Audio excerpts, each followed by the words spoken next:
सांगड़ में जानर सिंधी की रिपोर्ट मुजब सांगड़ वेझो झोल थाने की हद में ज़रीन खान पठान गोठ में बाबू कोली की 16 सालन की धी सोनियाबाई अगवा थी है। झोल थाने ते केस दाखिल किया है। अगवा थियल छोकरी सोनियाबाई के वारसन बिरोई बिरादरी के माण्हुनि ते अगवा जो इल्ज़ाम लगायो है।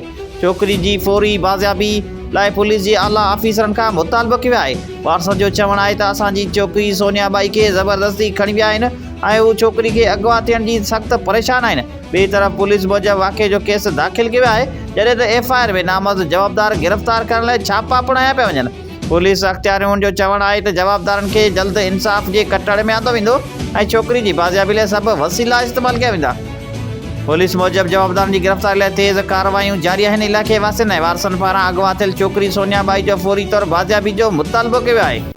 16 सालन जी मुझी नींगरी हुई, उन्हनि घरनि में घिरी मुझी नींगरीअ खे अगवा कयो आहे।